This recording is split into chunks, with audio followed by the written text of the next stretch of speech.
Bom dia a todos.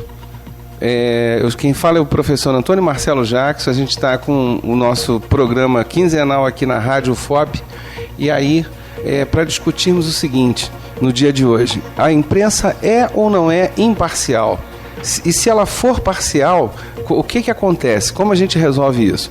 Para bater um papo legal aqui comigo, nós temos o professor José Benedito Donadon Leal, que é graduado em Letras, né, pela Estadual de Maringá, tem mestrado e doutorado em Linguística e pós-doutorado em Análise de Discurso pela UFMG. O Benedito é professor da Universidade Federal de Ouro Preto, assim como eu, e é do curso de Comunicação Social. Benedito, bom dia, obrigado por você estar aqui com a gente.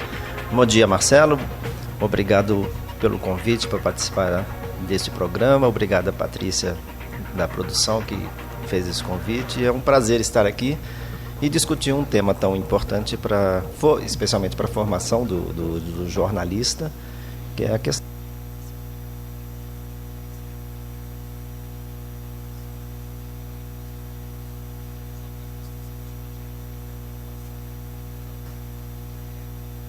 da Rádio FOP talvez esteja estranhando, né, um tema desse.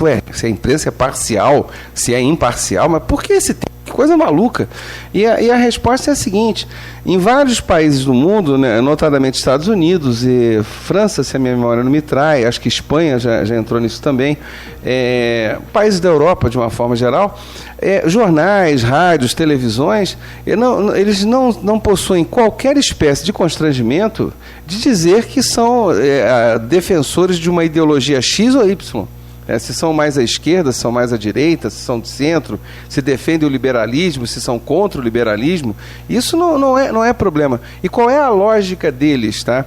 A lógica é que o leitor, o telespectador, o ouvinte, ele possa saber a origem disso, daquela informação. Olha, está sendo dita por fulano ou beltrano, pela empresa X ou Y, pelo jornal Beta, Gama, ou televisão, não me interessa, que tem uma postura dessa forma, que acredita nesses valores. E aí esse telespectador, esse ouvinte, esse leitor, ele vai e filtra. E no Brasil existe a exceção, e por favor, Benedito, me corrija, né, do jornal Estado de São Paulo, que acho que é o único que publicamente assume uma postura ideológica, e os outros não, eles colocam que, olha, nós somos imparciais. Quer dizer, então é essa que é a grande discussão, e eu queria deixar que você falasse um pouquinho, que aí o profissional é você, eu sou cientista político, e você sim entende muito mais do que eu desse negócio. Queria começar que você falasse um pouco dessa situação. Não é questão de saber mais ou menos. A área das ciências sociais tem como objeto essa discussão, essa reflexão, mas várias mídias nacionais também tomam posicionamentos claros quanto ao seu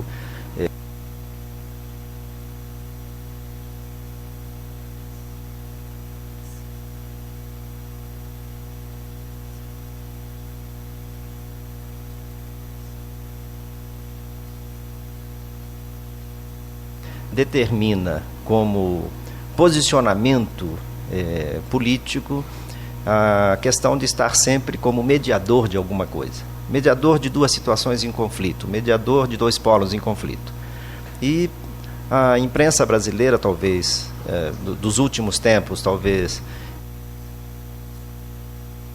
ações Globo e da Abril, que tem nesse mito da imparcialidade, né, a questão de defesa do Estado de Direito. E imagina que Estado de Direito é respeitar as liberdades do ponto de vista de que a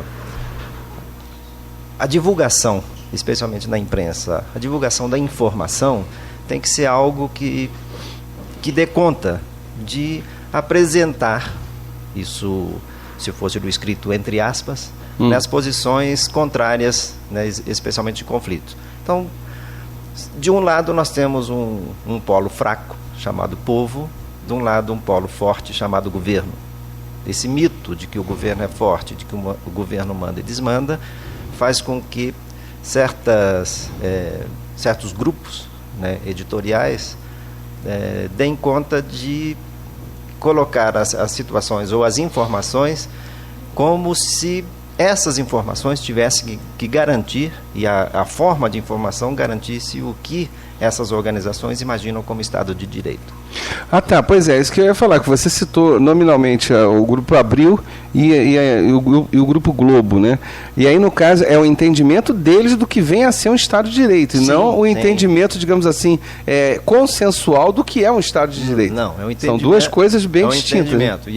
E aí exatamente que eu chamo de mito da imparcialidade. Uhum. Porque quando principalmente esses dois grupos, né, que são hegemônicos há muito tempo na comunicação no Brasil, a forma com que eles leem e a forma com que eles atribuem o conceito de Estado de Direito é que determina o que o Brasil passa a entender como Estado de Direito. É fácil visualizar isso nos manuais de redação e estilo da Globo, no manual de redação e estilo da Abril, no mais recente agora o manual de redação e estilo das mídias convergentes. Veja, da Disquarize lança um manual de redação. São manuais de enquadramento, são manuais que colocam uma espécie de angulação na forma de se produzir notícia, como algo que se possa ver como equilibrado entre polos divergentes. Não só, Benedito, desculpe te interromper, mas só para esclarecer para o ouvinte, tanto a Globo quanto a Abril, quer dizer, esses manuais de redação, eles, um sujeito que queira se empregar lá, em uma dessas empresas, quer dizer, ele vai ter que ler esse manual, e esse manual vai dizer como ele deve falar ou escrever. Exato, não é somente ler o manual, mas seguir as regras determinadas rigorosamente. Inclusive, no caso da Abril, deixar o seu próprio estilo de escrever para escrever no estilo determinado pelo manual, que diz que o bom texto é escrito de forma... Vou traduzir o termo aqui para os ouvintes desse rádio, que é com orações coordenadas. Então, vamos traduzir num exemplo. No exemplo, então...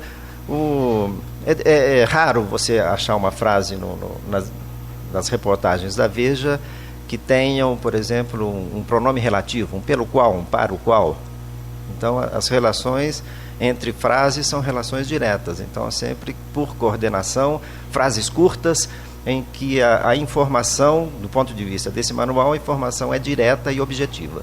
Que é outro mito, a objetividade na informação. Ou seja, por exemplo, tal problema aconteceu por causa disso. Exatamente. Ou seja, e aí seria ao invés de, né? Tal problema aconteceu em virtude de determinadas condições que levaram a isso. Quer dizer, são dois textos completamente diferentes, né? Exato. O primeiro... tal problema aconteceu, o resultado disto é. Isso. Né? Então, as relações, as reflexões que poderiam implicar em alguma complexidade, alguma dificuldade de leitura, devem ser abandonadas por aqueles que escrevem nessa redação. Pois é, e aí, prezado ouvinte, preste atenção que a coisa é muito grave, que o Benedito, que você está falando. Porque na medida em que você pega a revista Veja, que é do Grupo Abril, e aí você lê uma matéria que o governo brasileiro errou por isso, né? Há uma afirmação, é imperativo. Sim. Né? Quer dizer, então, você como leitor, você está jurando de pés juntos, né, que aquilo ali, bom, o repórter tá lançando mão de alguma lisura, está sendo correto. Quer dizer, e ao invés de você não percebe que você está sendo conduzido, né, para ler uma situação qualquer da forma como a Veja está afirmando, ou seja, não há outra possibilidade de verdade. Né? Se o governo errou por isso, então você como leitor entende, então é essa que é a verdade. Isso. Você te conduz a isso, né? Embora as afirmações resultem também num risco, que é o risco de poder ser negado. Aquilo que é afirmação, toda afirmação pode ser negada. Então, o leitor atento tem a possibilidade, diante de uma afirmação, de negar essa afirmação. Claro, mas para isso ele tem que ter uma formação intelectual, algum conhecimento de causa e uma formação política que o permita a dizer não para certas editorias. Na maioria dos casos, a ideia de que é verdade aquilo que a grande imprensa diz predomina. Não, e até quando você fala de uma revista Veja, né? Exato. Se eu não me engano, a tiragem dela semanal beira 1,5 milhão, 1.800.000 exemplares. Exato. Então, quer dizer, né, ainda existe essa outra crença, quer dizer, já que vende bastante, né, numa população de mais de 100 milhões de habitantes, muito mais, né? Quase 200 milhões, você acredita então que de fato ela tem uma opinião consistente, e quando você na verdade está sendo conduzido, né?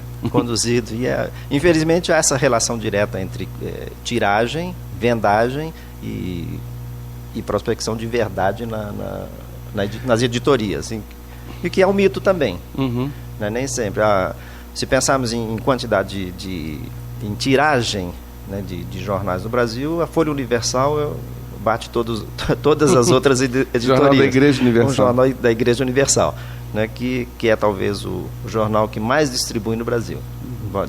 E distribuição gratuita de uma editoria competente, né, e demonstra claramente que uma opção ideológica, um perfil ideológico, não é ruim para a edição. É um jornal que analisa qualquer tema do ponto de vista daquela igreja, daquela leitura específica do cristianismo. E vamos aproveitando, aliás, o exemplo, não há pecado nisso, conforme você acabou de dizer. Não, de forma alguma. Não, muito pelo contrário, é correto. Ou seja, se eu pego então um jornal da Folha, o Folha Universal, eu sei qual é o perfil desse jornal, eu sei como ele vai ler os fatos, os acontecimentos. Então é um diálogo, digamos assim, honesto, né? Imaginando que eu leitor, estivesse dialogando com o jornal. Embora eu não diga que não haja honestidade, especialmente dessas duas, né, das organizações Globo e da Abril, porque elas também têm editorias claras. Então elas têm opções ideológicas muito claras, estão elencadas nos manuais, mas só que com a memória é algo que se perde, alguma coisa que foi pactuada há 10, há 20 anos já caiu no esquecimento. Então hoje há a crença de que essas editorias não são claras, mas o perfil ideológico é claro. O perfil pela direita, o perfil de uma política de centro, alguma coisa desse gênero, é bastante clara e são práticas, né, conceituadas. No final do primeiro ano do governo Lula, na edição de dezembro, né, que comemorava já quase um ano do governo Lula, a revista Veja tomou uma decisão ideológica e que marca que existe uma decisão ideológica na revista, em que o editorial disse que a partir daquela edição não grafaria mais o termo Estado com letra maiúscula. E a partir de então, a revista Veja é fiel nesse perfil. E por quê? Ela pactuou naquele momento que, enquanto tivesse um governo, no ponto de vista daquela editoria, que não respeitasse o Estado de Direito, ela não grafaria, né, a palavra Estado com o nome maiúsculo. Com E maiúsculo. Isso, no meu ponto de vista, é uma decisão ideológica, é a marcação de um perfil e que determina exatamente qual vai ser o ponto de vista a partir de então daquela revista. Então, o que não podemos perder de vista agora é que aquela revista é clara e é honesta naquilo que ela faz. E é competente no que faz. Não, sem dúvida. Engraçado você estar citando, eu me lembro dessa edição da Veja, eu li essa matéria e de fato ela assumia. Mas ao mesmo tempo que ela assumia essa postura, dessa crítica, por outro lado, ela parou ali, quer dizer, ela não dizia o além. Ou seja, o que entendemos por Estado de Direito é um Estado liberal, é um Estado mínimo, ou seja, o governo, as ações do governo são mínimas e a sociedade é que se organiza, é a sociedade que se arruma, é o mercado livre que se arruma. É isso que ela deveria ter dito e não disse. Ela apenas disse que ela grafaria a palavra Estado com E minúsculo, só. Eu me lembro muito bem dessa edição da Veja. Por um acaso eu me lembro ter lido. Então isso que é interessante, quer dizer, de um lado ela, digamos que quase assume o que é, né? Mas ela não vai até o fim, quer dizer, eu pergunto a você, Benedito, é porque esse mito ainda impera, esse mito dela ou seja, como se no seu subconsciente, né, como se existisse o subconsciente da empresa, né, Lógico, estou fazendo uma licença poética aqui. É desejar-se ainda acreditar que é possível fingir que somos imparciais? É isso? Ou não? Ou um pouco aí de má fé mesmo? Não, aí é do ponto de vista mesmo da formação, que tanto essas duas grandes editorias e mesmo as escolas de comunicação tomam como ponto de base para essa ideia de imparcialidade a BBC de Londres, em que vários manuais de reflexão sobre comunicação colocam a BBC de Londres como uma prensa imparcial, e que é mito também. E que é mito porque a BBC esse parâmetro. do governo. Ela é do governo e ela assume um perfil de governo, num perfil de construção social e política, né, do Reino Unido, que é muito diferente do nosso.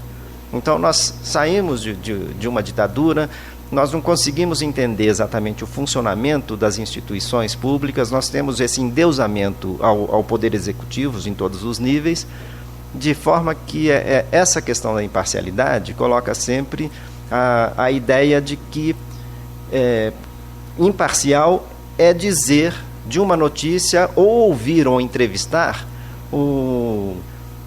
todos os lados envolvidos. Os lados envolvidos numa questão. E a imparcialidade não é exatamente isso. Imparcialidade é uma questão ideológica. E tendo como questão ideológica a imparcialidade, ela passa a ser mito. Então, ideologicamente, todos os grupos de mídia são marcados. Ou mesmo esse caso agora recente das manifestações espalhadas pelo Brasil.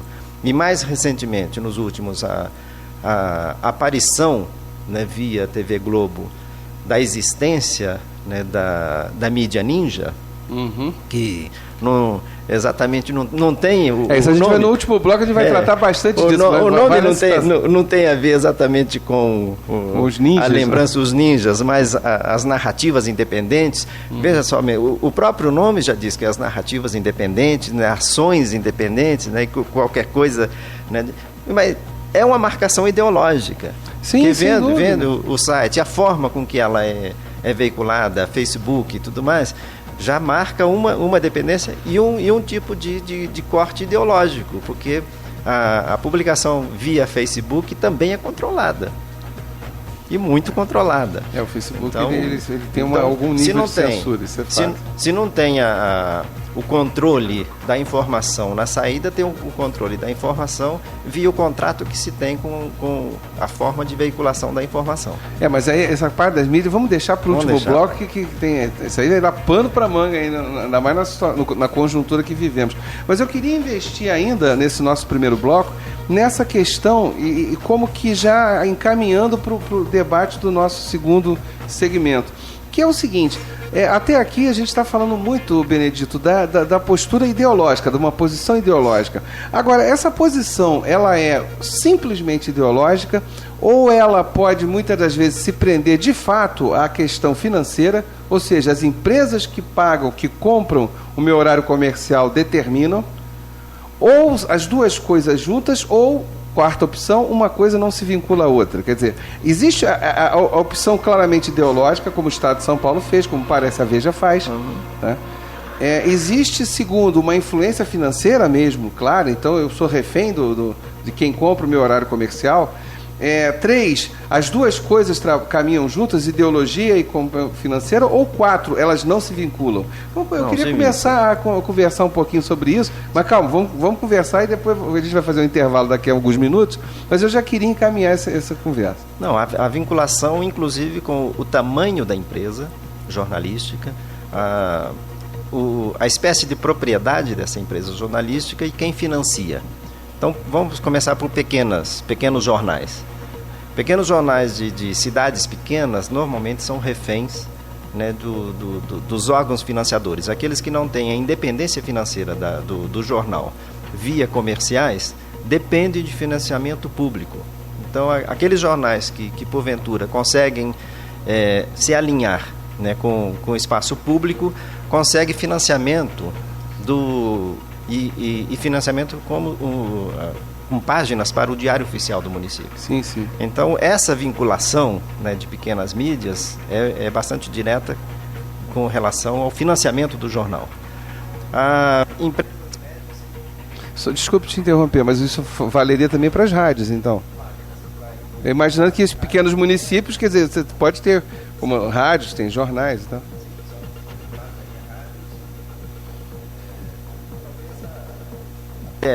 Hoje há pequenas redes de televisão, que já é possível se ter televisões regionais, então essas também, televisões, são vinculadas a empresas, e essas empresas determinam um perfil ideológico que dependendo da espécie de financiamento que ela tem. Então, as empresas médias, né, também tem que se fechar algum tipo de vinculação, seja com o seu patrocinador, seja com o Estado, né, ou com a União, não só em função da legislação que determina a espécie na grade de produção do que se deve fazer, na grade de publicação do que se tem que se publicar, mas em função exatamente de sobrevivência do jornal, em função, né, do custo de produção hoje.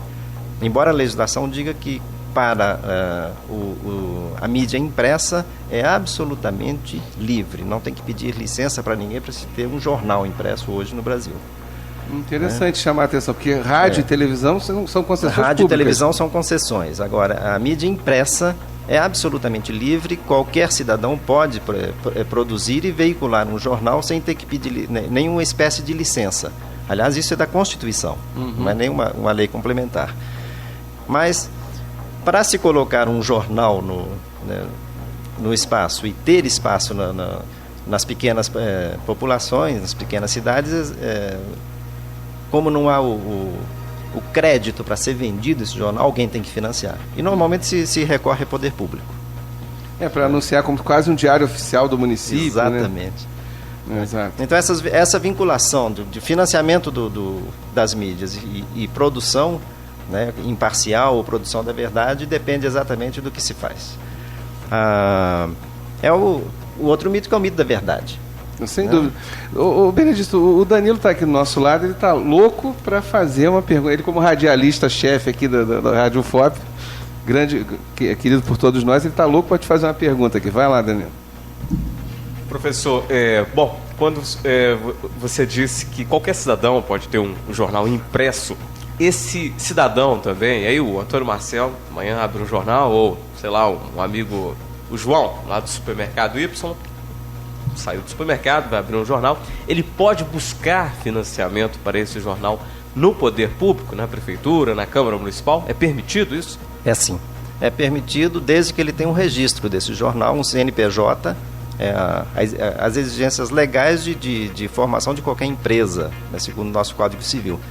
Tendo isso, tendo um registro um nome jurídico e um registro jurídico formal, ele pode sim pedir informações.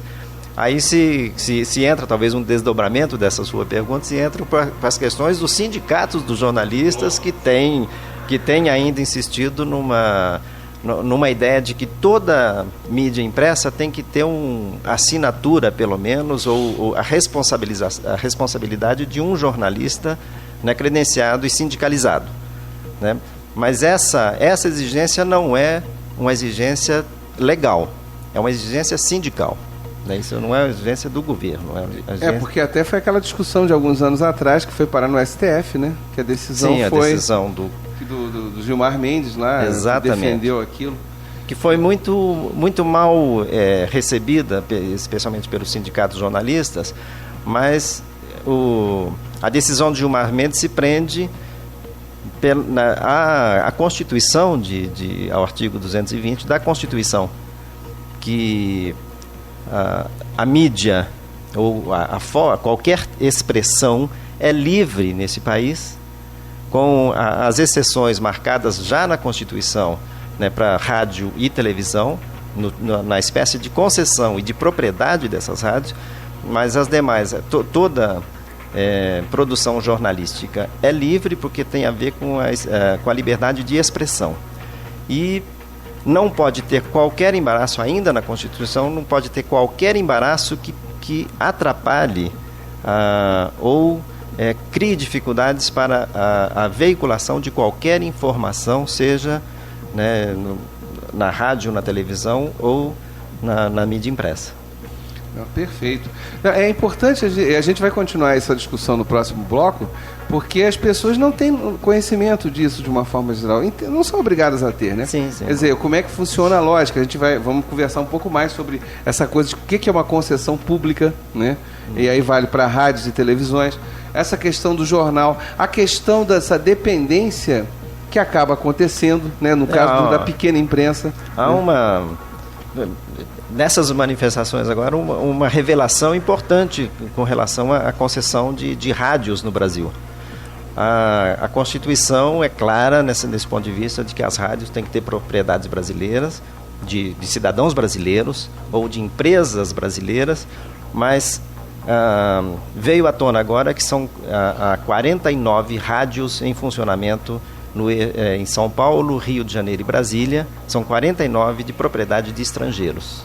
Aí a gente conversa. Então é uma coisa para ser pensada de que forma esse tipo de concessão foi dado e quais são os recursos, né, utilizados para essas concessões acontecerem no Brasil. Mas aí a gente conversa no próximo bloco. Os queridos ouvintes, em um instantinho a gente vai fazer um intervalo aí.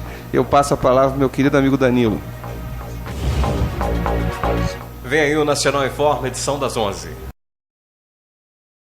Olá a todos os ouvintes, eu sou Antônio Marcelo Jackson, a gente está aqui na rádio UFOP Educativa FM e no programa de hoje nós estamos debatendo aqui com o professor José Benedito a respeito da parcialidade ou imparcialidade da imprensa. E no final do bloco anterior, nós estávamos discutindo e o Benedito fez algumas observações bastante interessantes e eu queria investir um pouco na conversa agora, que é o seguinte, a respeito de concessões públicas. Por que só brasileiros, e aí o Benedito está com uma notícia aí que as pessoas parecem vão investigar, espero que investiguem, né? Que 49 rádios, né, são de propriedade de estrangeiros. Isso aí seria, para começo de conversa, contra a lei, né? Totalmente ilegal, inconstitucional. Quer dizer, aí espero que descubram os autores da proeza, né? Quem permitiu essa loucura. E também voltar a investir naquilo que a gente estava discutindo no final do bloco anterior, que é a questão financeira, quer dizer, fazendo até essa distinção da pequena, média e grande imprensa, onde a pequena parece ser muito refém do patrocinador e que muitas das vezes é um patrocinador público, né? Onde a prefeitura começa a colocar o diário oficial do município naquele pequeno jornal, ou a rádio passa a noticiar e aí passa a depender claramente disso, de uma grande imprensa que teria mais ou menos um pouco mais de independência. Vamos também ver essa independência aí, se é possível ou não. Mas, Benedito, eu queria começar, como disse o outro, pelo começo. A questão das concessões. Fala um pouco para a gente, por que é concessão pública? Como é que isso funciona? Bom, primeiro, a questão da propriedade. Segundo a Constituição, a propriedade de empresa, né, jornalística, de radiodifusão sonora e de imagens é privativa a brasileiros natos. Ou então a estrangeiros com comprovação de mais de 10 anos, né, de naturalidade brasileira. Então, a ideia de propriedade de empresa jornalística é, pela Constituição, uma ideia privada a brasileiros. A responsabilidade, da mesma forma, a responsabilidade editorial e as atividades de seleção e direção e programação dessas emissoras instaladas no Brasil também são privativas a brasileiros natos ou a naturalizados com mais de 10 anos. Então, esse preceito constitucional determina a questão da propriedade. A questão da concessão, aí depende aí já apontado pela Constituição, mas já é determinado em lei complementar, que é em função da porcentagem, né, de produção que se pode ter no Brasil, de produção nacional, produção estrangeira, produção regional e as chamadas produções educativas e culturais. Em função disso, nós temos, e como o direito à propriedade é garantido no Brasil, as concessões não podem ser exclusivamente concessões para rádios e televisões ou empresas jornalísticas de qualquer ordem públicas. Então, as concessões têm que garantir também já pelo direito à propriedade, que elas sejam dadas a empresas privadas. Com essa ressalva de que tem que ser empresas de brasileiros. Não, claro. Aí eu queria te fazer perguntar a você, ou melhor, fazer uma leitura aqui e você confirma ou não se eu estou no caminho certo.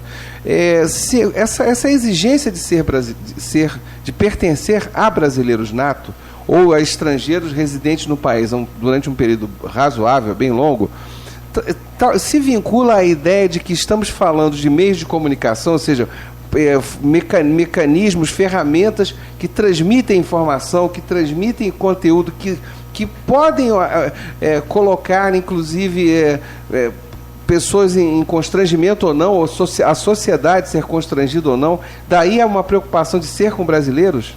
Quer dizer, seria como se, ou seja, a lei está dizendo o seguinte, nas entrelinhas da lei, olha, a gente sabe que o componente ideológico é forte, então se eu botar isso aqui, estrangeiro aqui, ele vai acabar valorizando só o país dele, ele não vai valorizar. É preciso entender o contexto dessa produção. Seria isso, que é o contexto da Constituinte de 87, em que o componente de nacionalização do Brasil pesou bastante.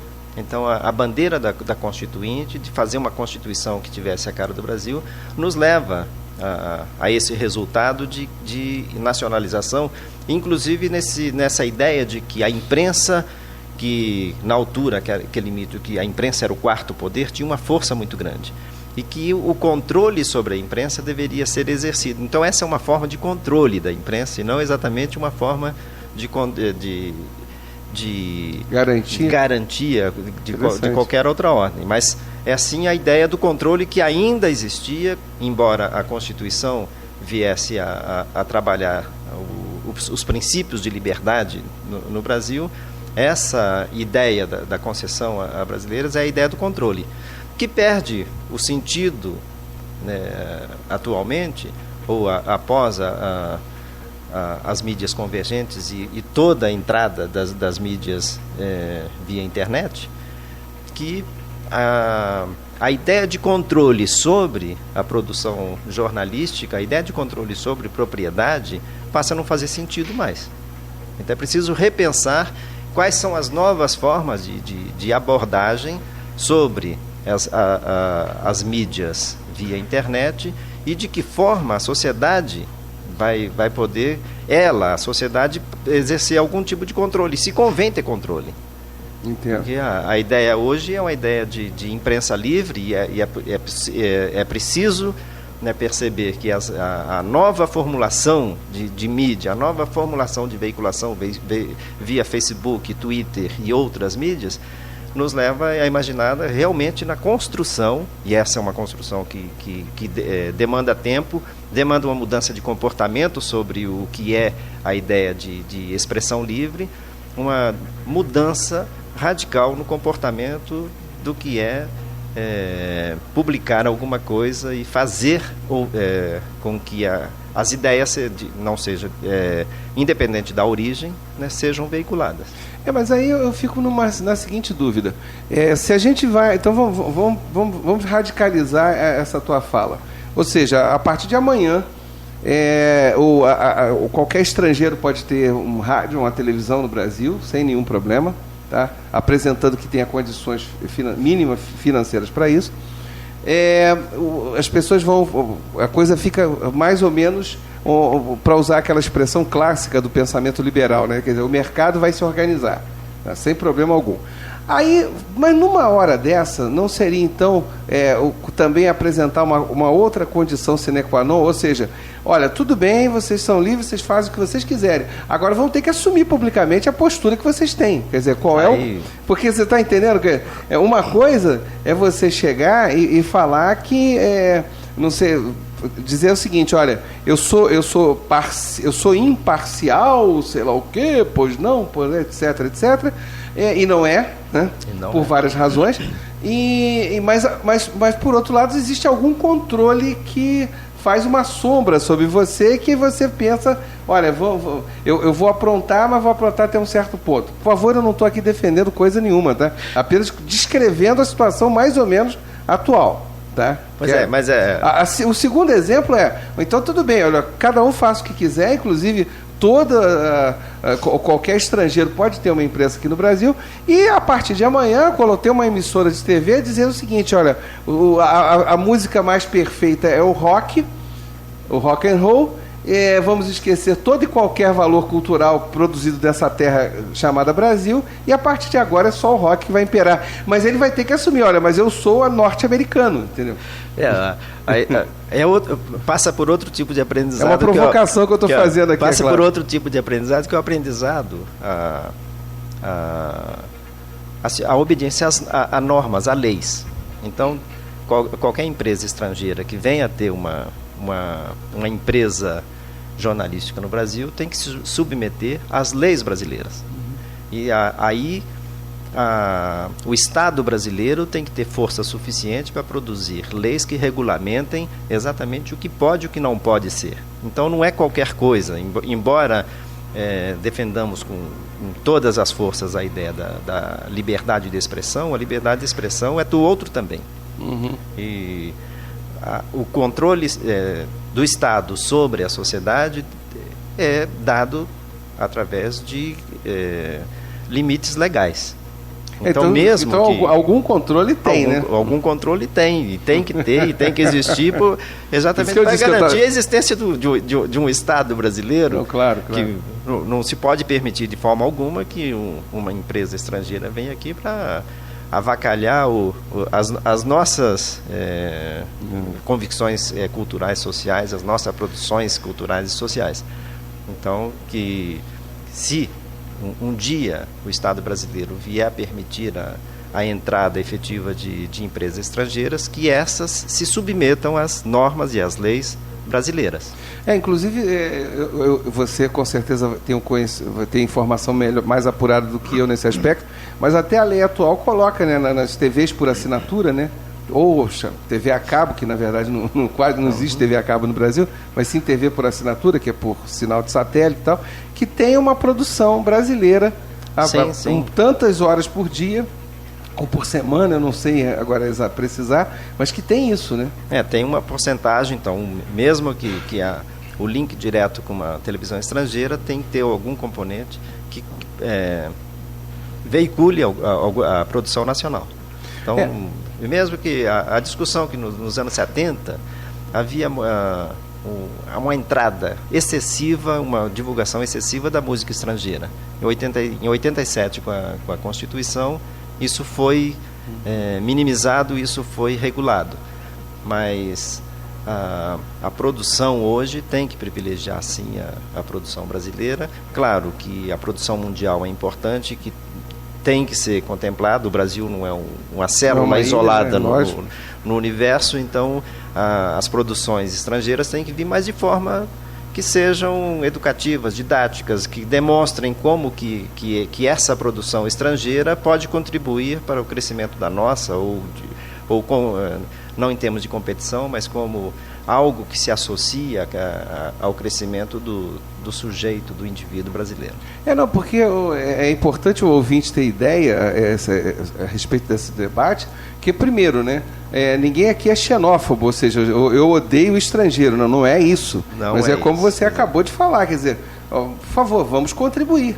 Agora, querendo ou não, são valores culturais brasileiros e é o que melhor a gente pode oferecer, né?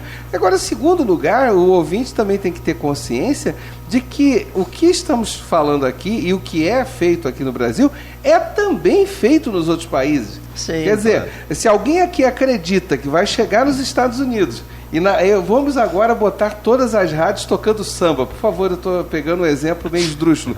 Podem ter certeza que isso será proibido, entendeu?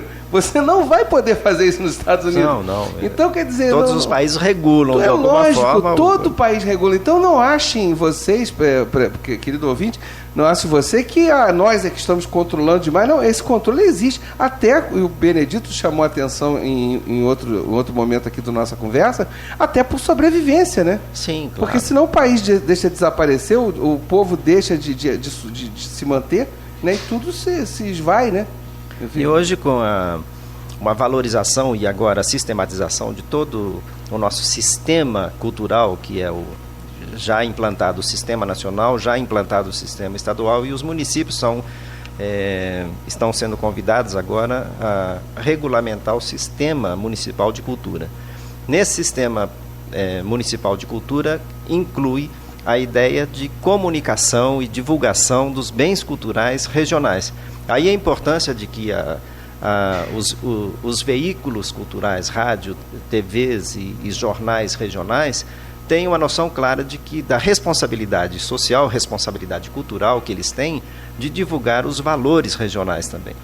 Daí uma rádio FOP educativa é fundamental. Sim, e a importância da rádio educativa, da rádio FOP ou de outras rádios que tenham na região, de jornais da região, é exatamente esse de fazer com que a cultura nacional, a notícia nacional, não é só aquilo que é veiculado pelos grandes meios de comunicação. Esses meios de comunicação têm essa responsabilidade de demonstrar para a população que isso aqui é uma célula viva da sociedade, é uma célula viva cultural e que tem produções e que tem vida, que é capaz, inclusive, de levar ao âmbito nacional, né, produtos importantes. A TV UFOP foi premiada recentemente com um produto, né, que foi veiculado pela TV Futura e que isso demonstra que os produtos regionais podem ser demonstrados e dimensionados, né, para o caráter nacional e, quem sabe, para o mundial. Sem dúvida. Agora, Benedito, eu queria retornar à nossa discussão central desse bloco, que era a questão dessa autonomia, né, de jornais e rádios e televisões. E até eu queria pegar um exemplo, lógico, o meu exemplo é muito mais de memória e não é meu objeto de estudo, e ele, como objeto de estudo, está muito mais perto da tua área, que é o jornal Correio da Manhã, do Rio de Janeiro, que existiu durante muitos anos e fechou no início da década de 1970. E fechou como? Na época o Brasil vivia uma ditadura militar e o governo militar brasileiro detestava os comentários, as notícias veiculadas pelo Correio da Manhã, que era extremamente crítico àquele regime político. Então, até onde se sabe, se provou boa parte dessa informação, lógico, aí você vai ter o comentário muito mais apurado que o meu, que o governo começou a retirar a propaganda pública do jornal, então já tirava uma parte do orçamento, depois começou a criar constrangimento a empresas que faziam publicidade no jornal, até a hora que o jornal não conseguia sobreviver. Ele não tinha como pagar a conta de luz. E aí não restou outra opção senão fechar as portas do Correio da Manhã no Rio de Janeiro. Quer dizer, isso é o exemplo acho que mais grave da história do Brasil, não sei. Esse exemplo, pelo tamanho do jornal e pelo que ele representava, é um exemplo grande e bastante divulgado. Mas há muitos outros exemplos de pequenos jornais que, né, se definharam e foram à falência da mesma forma, em função de perseguição. Seria de cabeça, assim? Há um exemplo aqui em Mariana, né, recente, de um jornal que quase foi à falência, ele não fechou, mas que perdeu todo o financiamento público, mas conseguiu, né, de alguma forma, segurar o financiamento do jornal por patrocinadores. Mas perdeu e foi perseguido pelo poder público durante alguns anos e teve pressão para que fosse fechado. Então havia uma perseguição, houve a publicação de um jornal concorrente que fazia, né, publicações de matérias, né, difamatórias ao proprietário do jornal, assim dizendo. Então em cidades pequenas há muitos exemplos disso. Eu não sei exatamente quais foram as condições do fechamento do Jornal do Brasil, mas também teve problemas financeiros sérios, não problemas do Rio de Janeiro, né, que não é exatamente uma perseguição ideológica, mas é uma perda, né, gradativa de problemas, inclusive com concorrentes, em que o jornal foi um jornal que tinha, né, uma entrada nacional de primeiro time, e era um jornal que fazia a imagem, né, de um jornalismo competente. Apenas para o ouvinte entender o que o Benedito está citando, e aí essa coisa eu tenho mais ou menos na cabeça, por ser carioca, e por ler na minha infância toda, meu pai sempre leu o Jornal do Brasil, então é que lá no Rio tinha essa mania, né? Se você é de esquerda, aí você lia o Jornal do Brasil, se fosse de direita, lia o Globo. Então, eu sei casos até de membros de famílias cujo pai era membro do Partido Comunista Brasileiro. Eu vi isso uma história uma vez. E aí um dos filhos pegou o Globo, né? O pai quase deserdou o filho, porque falou, você não pode ler esse jornal. Você não lê, então.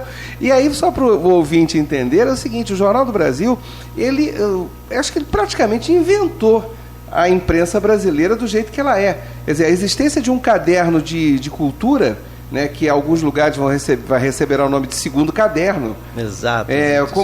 Ou receberá qualquer nome, tá? Isso foi invenção do Jornal do Brasil. A existência de uma revista que vem no jornal no dia de domingo foi invenção do Jornal do Brasil. A saída dos classificados da página da frente do jornal e a distribuição também foi uma criação do Jornal do Brasil, além de inúmeras outras coisas que uma vez eu fiquei lendo sobre isso e eu caí duro para trás. Quer dizer, eu falei, nossa, o Jornal do Brasil inventou a imprensa brasileira. Isso nos anos 50, final dos anos 50. E o que você citou, que acabou, e hoje em dia o JB ele só existe online, né, e aí é uma coisa que não é nem um arremedo do que foi o grande velho JB do passado, ele não existe mais impresso. Então mostra que, de fato, ele foi definhando. Eu sei, por exemplo, aí, dessa questão dessa perseguição, foi numa época, nos anos 80, da década de 1980, que o Jornal do Brasil queria ter uma emissora de TV, e aí ainda vivíamos o governo militar, e o Jornal do Brasil tinha construído, no final da década de 1970, um prédio gigantesco, já prevendo a existência de uma emissora de TV. E aí o que acontece? Criou-se todo um conjunto de empecilhos que ele teve que abortar o projeto. Exato. E o resultado da história, só para quem vai ao Rio de Janeiro, o prédio que era para ter sido a sede do Jornal do Brasil, e foi até durante alguns anos, e uma emissora de TV, hoje em dia o Instituto Nacional de Traumatologia virou um hospital, né? Bom, menos mal, pelo menos é um fim digno, né? Para o prédio. Mas, de qualquer maneira, eu sei que e aí, a partir daí, começou a definhar economicamente o JB. Acho que houve um investimento pesado ali nesse ponto. Isso demonstra o que nós discutimos no segmento anterior, que é exatamente a questão da imparcialidade. Tanto o governo quanto certas pessoas acostumadas a ler jornal sabem exatamente qual o perfil do jornal e qual a tendência do jornal, o que comprova que ele é parcial, né, e tem a sua entrada, tanto é que é perseguido alguns jornais são perseguidos por governos, perdem financiamento sim. Né, exatamente por escolhas, né, ideológicas, por escolhas de padrões de produção. Isso é uma coisa bastante séria, quer dizer, então, apenas eu citei, trouxe para a conversa isso porque o Benedito citou o exemplo lamentavelmente real da pequena imprensa, que padece de maneira crônica desse mal, quer dizer, ela precisa do financiamento, às vezes, de uma propaganda, de uma publicidade pública da prefeitura, alguma coisa assim, da Câmara de Vereadores, não interessa. E, na medida que recebe, começa a pagar suas contas com esse dinheiro, aí uma bela hora, por ter uma crítica, ele perde esse financiamento e não tem como se sustentar. E lá no outro lado, quer dizer, 2 jornais que definharam por causa da ditadura militar no Brasil. Há um outro aspecto ainda que é importante, e aqui entra como um tom de denúncia, que certas rádios, para sobreviver, elas colocam bloqueadores para as rádios competidoras. Explica melhor esse negócio aí, porque é coisa séria. Essa região aqui, a região de Mariana, se pegava rádios, a gente sintonizava todas as rádios de Belo Horizonte, as rádios FM, até a implantação de uma rádio FM na região. Essa rádio implantou um bloqueador, existe um bloqueador, tanto que a rádio UFOP não é sintonizada, ninguém consegue sintonizar a rádio UFOP. A antena está aqui tão próxima, está alta, é perfeitamente possível alcançar o sinal até lá e não consegue. Então, existem bloqueadores, não é o único caso. Muitas cidades pequenas que implantaram suas rádios FMs, junto com a antena, tem um bloqueador de sinal. Então, os sinais das rádios circunvizinhas não aparecem. Não, isso é uma coisa para a sobrevivência da própria rádio. E uma imposição à sociedade de que aquela rádio passa a ser a rádio oficial, né, dos municípios. Não, isso é gravíssimo que você está falando. Eu confesso, desconhecia essa informação. Conheço de ter bloqueador do lado dos presídios, né? Porque lá você tem bandido. E eu acho que me parece que a coisa, Ouro Preto e o Mariano, não sei, estão sendo tratados como isso. Não sabia que nós éramos presidiários. Mas, enfim, porque aí bloqueia o celular e ao invés de bloquear o celular, bloqueia o sinal do rádio, né? Isso é mais velho que andar pra frente. Pois é, então, não, e aí acaba que, eu me lembro de um artigo que o Danilo, há poucos dias nas redes sociais, veiculou, a respeito de que o brasileiro ouve muito mais rádio, né? Se pegar todas as formas de comunicação. Sim. E quando você vem com uma notícia dessa, eu fico chocado, porque então o morador de um determinado lugar, ele está literalmente censurado, refém de um interesse claramente político. Você utilizou o termo correto, é uma espécie de censura, e uma censura... Não, censura pesada. Pesada, né, que impede o cidadão de uma cidade de ter escolhas. Sim. Que hoje é importante, que com a norma que nós temos de comunicação no país, o mais importante é o critério, é o cidadão ter escolhas, que são tantas possibilidades, e o cidadão fica refém de uma única possibilidade. Isso que não pode, é inconstitucional, inclusive. Sim, é o direito de escolha de ouvir aquilo que se quer ouvir. Então, dado o quadro, me parece então que, e aí vai ser já o tema, eu já vou adiantando o tema do nosso próximo bloco, quer dizer, então parece que em Ouro Preto também vamos ter que recorrer às redes sociais para criar uma web rádio, por exemplo, para poder escaparmos desse bloqueador, é isso? Sim, a rede social parece que é a salvação. Isso já seja um caminho já real, é quase impossível haver uma rádio, né, sem estar na internet. Então é um caminho já que muitos utilizam, essa de ouvir rádio via internet. Sem dúvida. No próximo bloco a gente vai discutir as redes sociais então, gente. Só um minutinho. Passo para o Danilo aqui. Muito bem, agora 11h29. Nós voltamos no próximo bloco, logo após o FOP Jornalismo, com Glaucio Santos e a equipe, a Daniele, também a Ana Clara Antum, que estão no Centro de Convenções. Então, daqui a pouquinho, o professor Donadon e também o professor Antônio Marcelo voltam aqui na programação da Rádio FOP Educativa.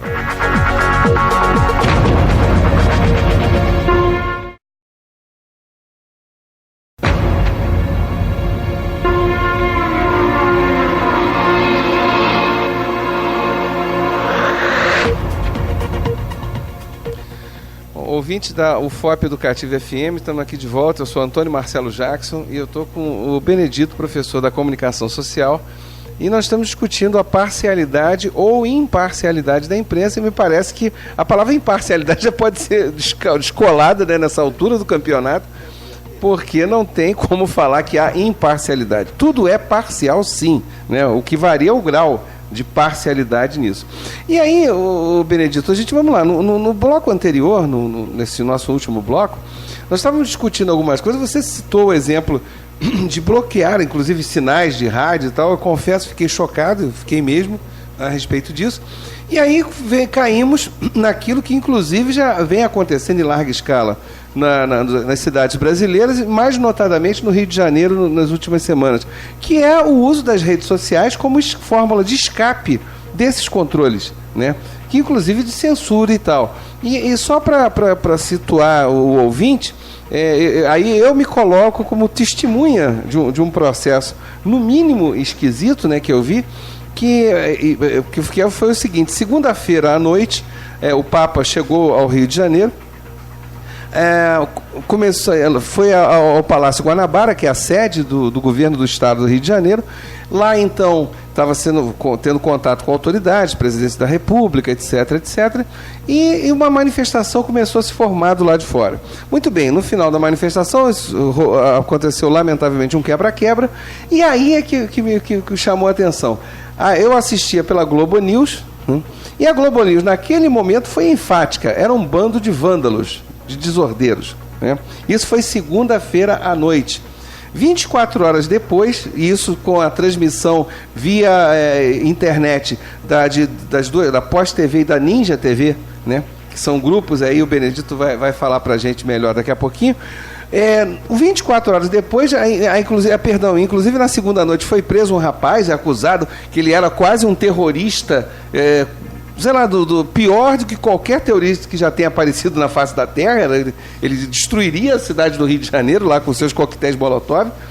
24 horas depois, veio a notícia, não, olha, a polícia errou e tal, eu acho que ele não é tão terrorista assim e tal, porque inclusive dizia que ele tinha uma mochila, e quando chegou na quarta-feira de manhã, não, olha, ele realmente nem mochila tinha. Quem tinha mochila era um outro, que ficou claramente que era do serviço reservado da polícia, que estava, a famosa P2, estava lá junto com os policiais, ele que tinha uma mochila. Quer dizer, então, só que é lógico que eu estou esperando até agora se vão investigar a mochila a mochila dele acharam, mas se vão investigar todos da mochila. O proprietário da mochila, né? Porque até em primeiro lugar eu faria isso, que ele é muito ruim de mira, ele jogou o coquetel em cima da polícia. Quer dizer, então isso é um problema, você agredir um colega, né? Eu acho que isso, ele deve estar com problemas sérios lá de relacionamento, e aí acabou fazendo isso. Mas voltando aqui a esse exemplo, ouvinte, eu brinco, é claro, mas porque realmente acho que, como diria o filósofo Aristóteles, né, a ironia é um recurso da crítica, né? Você chega um momento que só ironizando que você vai criticar, porque a coisa é tão ridícula que você não consegue falar de forma séria. Mas a grande questão é que essas redes sociais parece que se transformaram em protagonistas nesses últimos tempos. E aí, Benedito, eu passo a bola para você falar um pouco disso aí, porque esse acho que é um grande elemento novo na comunicação, me parece. Não só na comunicação, mas no comportamento nacional. As redes sociais simplesmente elas colocam em evidência, né, o surgimento da noção de que o cidadão é poder. Que o cidadão, isso não é um poder assim como um mito, mas é um poder constitucional. Então o artigo 1º da nossa Constituição já diz que todo o poder emana do povo que o exerce, né, que pode exercer por meio de representantes, mas pode exercer diretamente, e o termo diretamente está lá no artigo 1º da Constituição. Então, o que aparece aí é essa noção nacional de que o exercício do poder, e que se pode mudar inclusive leis, pode obrigar o Congresso Nacional a desistir de votar, né, a PEC 37, sim, por exemplo, perfeito, né? Que demonstra que as mídias sociais elas não aparecem no momento isoladamente, como uma opção de rádio, uma opção de televisão, ou uma opção de meio de comunicação, mas como a realização de uma opção social de esclarecimento e isso já é fruto do investimento em educação, que a população já tem esclarecimento suficiente para se sentir poder e exercer o poder, né, sobre o qual tem direito. Então essa população que foi às ruas tinha consciência, e veja bem, qual foi o papel de algumas mídias, né, tradicionais? Foi a de demonstrar, primeiramente, que não havia liderança. Sim. Então preocupação, mas não tem um líder, eu vou conversar com quem? A liderança é o próprio povo. A liderança é o povo que estava na rua com uma pauta muito clara de reivindicações pontuais, como é a questão do preço do transporte, sim, como era a questão da PEC 37. A PEC 37 e reivindicações e pautas nacionais, que é de exatamente poder constranger o poder público acostumado a massacrar o povo, a pedir respeito. Então, esse povo que estava nas ruas se manifestando era um povo que estava lá pedindo respeito. Acontece que tem na mídia, também no comportamento tradicional da mídia, uma coisa chamada valor notícia. Enquanto as primeiras manifestações tinham valor notícia, as primeiras manifestações eram notícia. Quando a partir da terceiro, quarto dia de manifestação, isso já passa a cansar, do ponto de vista de quem produz uma edição de jornalística, passa a cansar o público.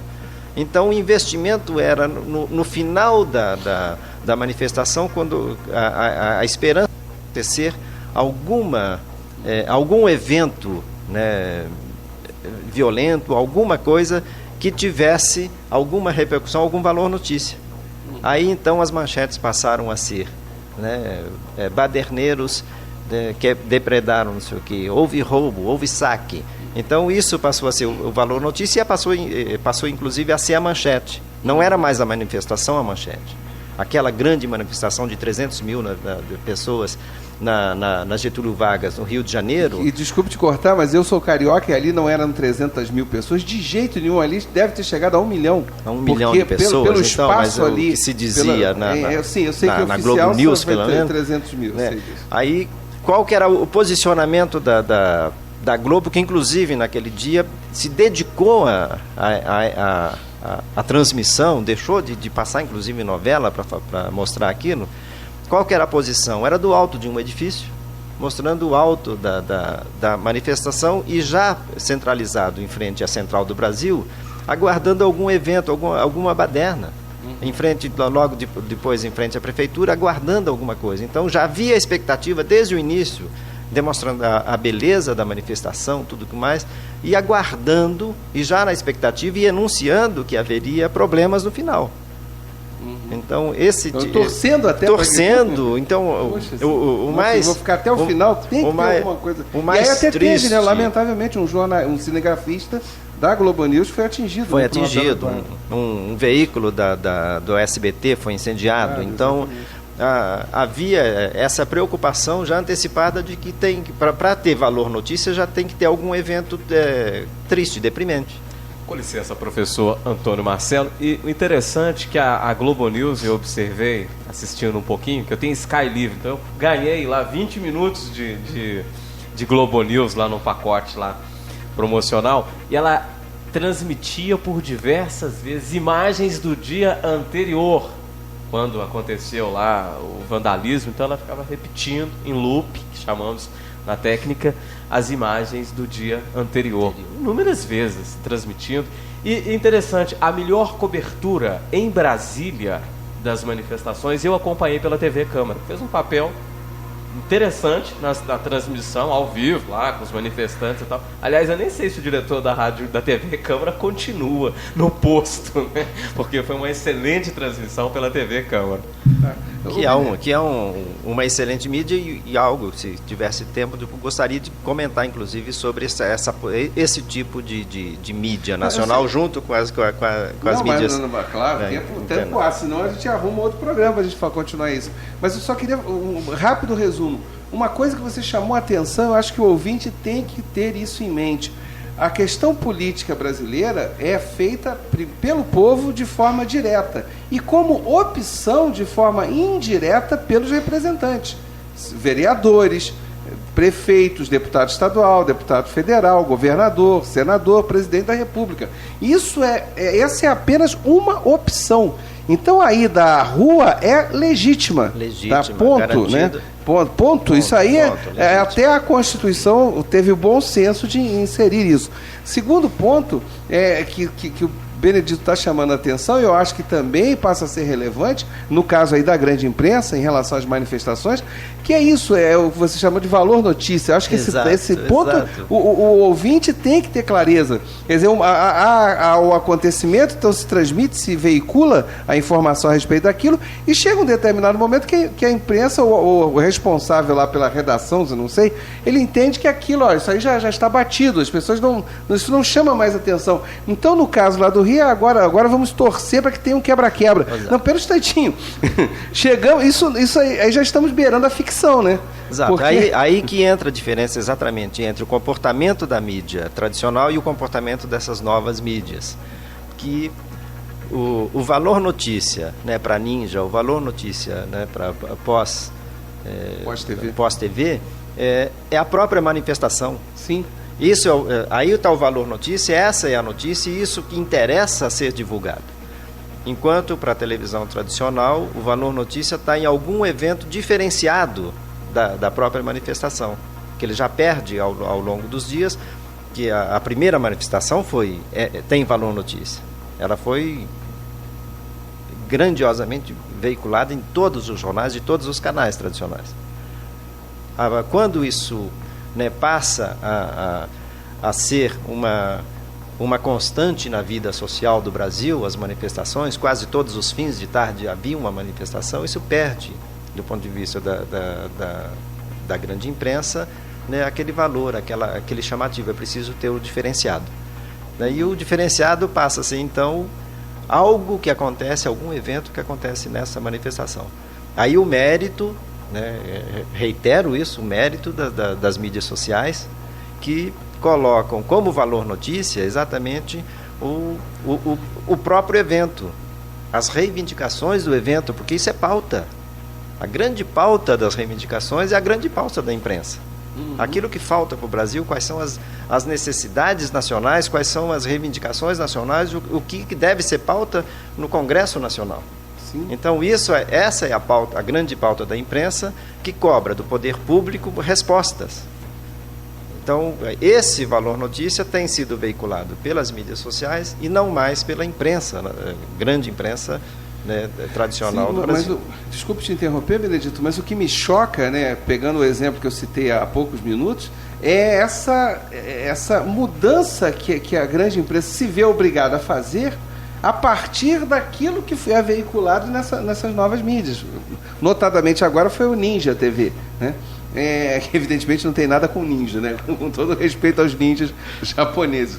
Mas é interessante isso, quer dizer, isso eu acompanhei e foi agora. Nós estamos na sexta-feira, isso aconteceu no início dessa semana, né? Quer dizer, então segunda-feira a postura era uma, o discurso era um. Em 24 horas esse discurso mudou de forma radical. Então isso me impressiona, inclusive a Globo pedindo licença, pedindo autorização para transmitir as imagens do Ninja TV, inclusive as entrevistas. Isso considera uma grande vitória da Ninja TV. Não, sem dúvida alguma. Uma grande vitória mesmo.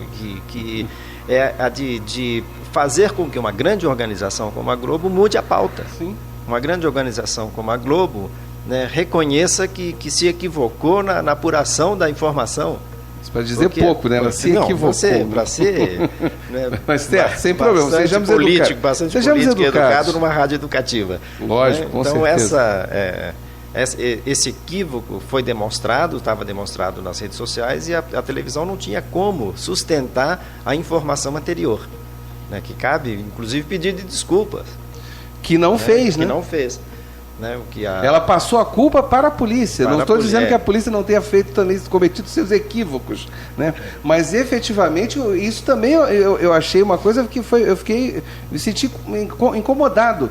Eu falei, mas pera um instantinho, não foi apenas, eu não estou pensando no manifestante lá. Ele teve muito mais do que isso. E a Globo não pediu desculpas. Não pediu desculpas, mas teve que refazer. O que é também uma forma de depreciar o que ele chama de qualidade na informação. Então, se ela teve que refazer a notícia e divulgar o oposto do que tinha dito um dia antes, né, significa que há um avanço, né? As manifestações também têm essa interferência direta no comportamento da imprensa tradicional, na chamada grande imprensa, né, ou na conhecida pela população como grande imprensa, e que tem que modificar o comportamento. Agora, Marcelo, é importante dizer que as mídias sociais também são controladas. Sim. Então, embora, né, a Ninja seja lá as narrativas independentes, jornalismo em ação, como coisa que elas não podem dizer da forma que querem e não podem publicar como querem. Um exemplo aqui, até a Folha, né, que publicou uma foto do beijaço gay, teve que retirar, foi retirado não por ela ou por qualquer imposição, foi retirado pela coordenação do Facebook.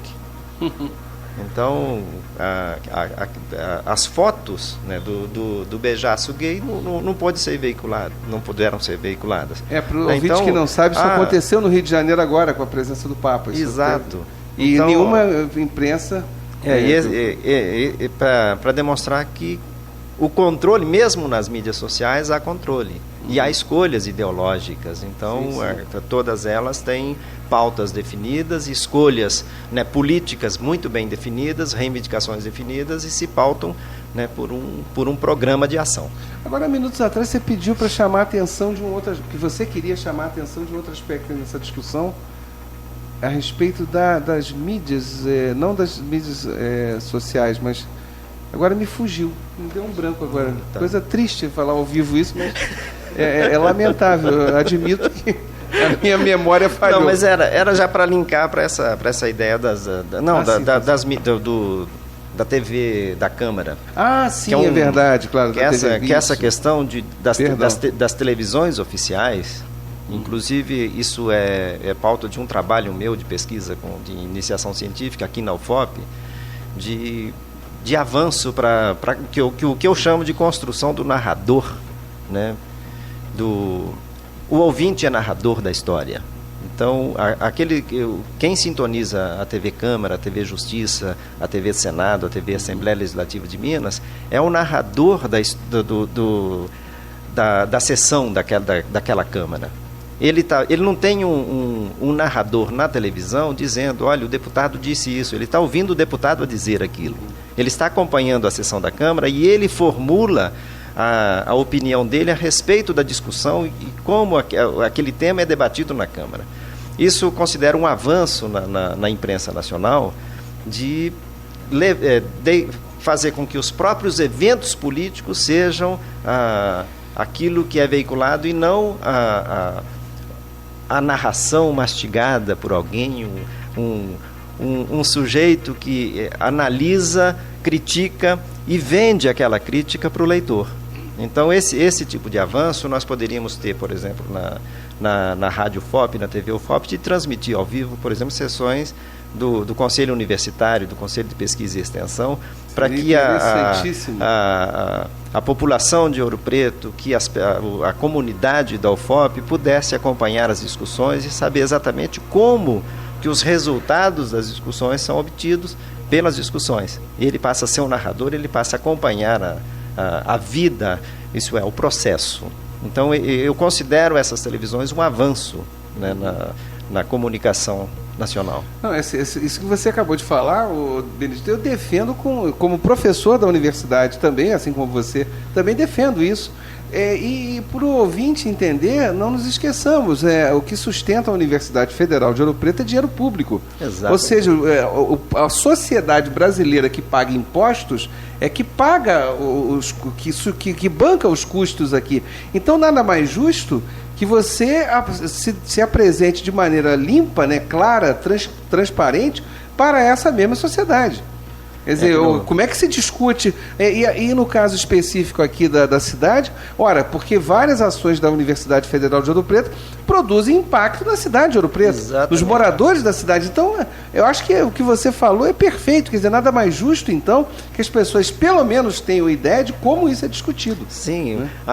Sobre a cidade de Ouro Preto e Mariana, quando se discute sobre, por exemplo, a sessão da praça da universidade para show no carnaval, ou para show no aniversário de Ouro Preto. Isso tem impacto sobre a cidade, e isso é discutido num conselho da universidade.